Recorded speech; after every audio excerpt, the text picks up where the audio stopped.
let's go ahead and get started with the biggest news. Nebraska has hired a new defensive coordinator, Rob Ulrich. Saying that right? Ulrich? I don't want to say Ulrich. It's German, so the correct pronunciation is Aurich, but I think the American pronunciation is Ulrich. Ulrich. And I said neither of those. So I had to Google it and listen to the audio before I made my video on it.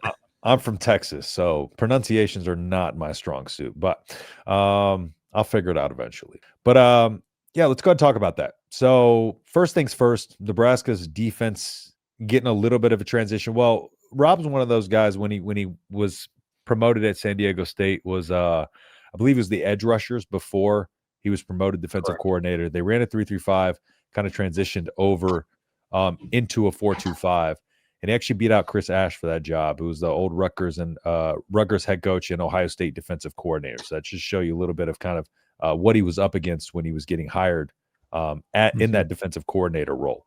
And then, but he does have a track record of being able to turn defenses around and, they play with this fastness to them. I found one breakdown, and it was just talking about the way that he coaches, and they described him as players described him as his energy as jacked, brings an energy electricity to the facility. And then he says he wants his defenses to play simple, but extremely fast. And a lot of the stuff that we've talked about before when it comes to defense is if you make things simple, then your defenses can play faster. They can play without kind of a less of a fear of failure because they're just going out there and they're less reliant on schemes and more reliant on just getting to the ball, putting a head to the ball. But it's obvious he teaches the fundamentals the right way because his defenses are very good with, their schemes, their gap fits and stuff like that. And I can dive a little bit more into schemes in a little bit, but let me get your overarching thoughts on this hire.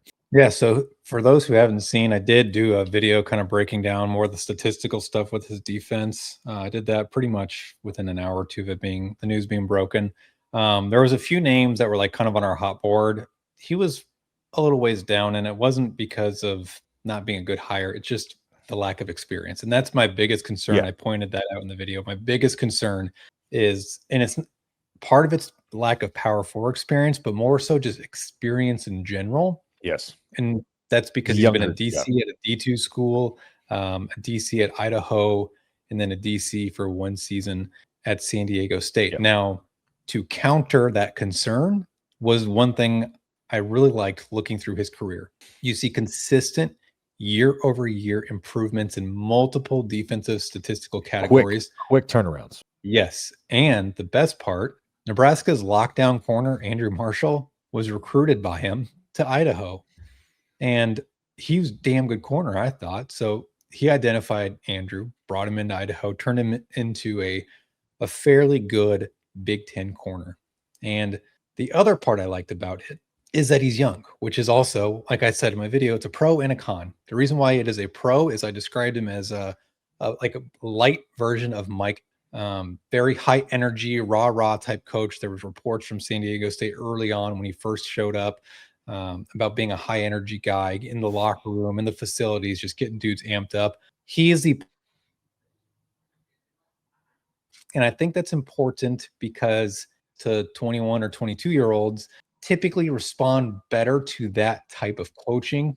Some don't, and it doesn't work for everybody. Generally speaking, that's the type of coaching that works really well in college and not in the NFL, which is ironically why Coach Rule wasn't a great head coach in the NFL, because that's also his kind of style, but a little bit more toned down. But overall, I think it's a good hire.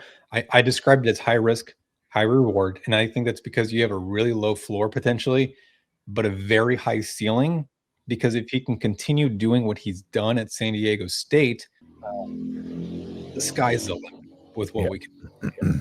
Yeah, I think one of the things that he fits well is like you talked about, the energy, because one of the old San Diego State assistants, it was the one that said he just kind of brings this electricity and energy, and you can hear him throughout the building kind of interacting with the players and people in the facility.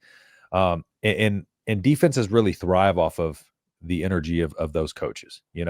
Defensive players like to play with a guy who gets them motivated, fired up to go out there and play fast. and play violent. That's one of the strengths of his defense. Well, another thing about it too is looking at some of the stuff about him, he has a big variety of different. When he went into San Diego State, he kind of mixed up a lot of what they were doing in terms of the defensive backfield, schematically talking about changing up to using a lot more of a mix of man zone and quarters, just making sure he constantly kept everything changing to make them harder to scheme up against. And then when he went in there, he talked about just kind of re-teaching the defense, even though he was already part of the defense. It was one of those things where it was like they were still lacking in some of the fundamental areas. So his goal when he was promoted to defensive coordinator was to go in there and reteach kind of the defense a lot of those things that they were missing. So, not only that, but we see him able to kind of connect the dots and be able to improve a defensive he was already a part of, but go in there and step up, when he was promoted and being able to just kind of retool a lot of things. And instead of kind of leaning towards like, hey, this is our strength, we're just going to lean into our strength, he was kind of able to kind of balance everything out and make it kind of more of a complete defense. And another part of it where you're talking about, him not being at high level schools, when they were talking to him about, being whenever he's at San Diego State, was like, he mentioned that like the ready-made guys weren't typically available to them from the high school ranks.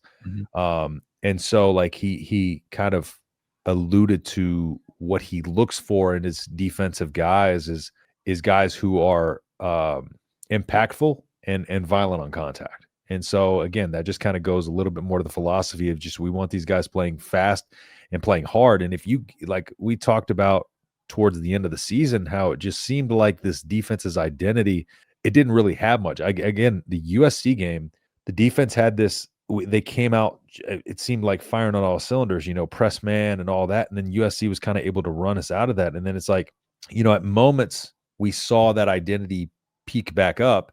But then it was during that game, but it was gone for the remainder of the season. It was like, we need somebody who's going to be able to bring that aggressiveness and that electric energy to the unit as a whole. And it's really interesting, like being a Nebraska fan and a Texans fan, because I see the way Houston's defense goes out there and flies around and plays like loose, fast, and free. And they got a defensive minded guy who gets them amped up to play. And you can see, and like that's the difference. Like when they talk about D'Amico being their coach, is like he just gets them fired up and ready and amped up and lets them play free and loose. And I feel like that's what he's going to be able to do while still teaching them a lot of the things that kind of held them back this year.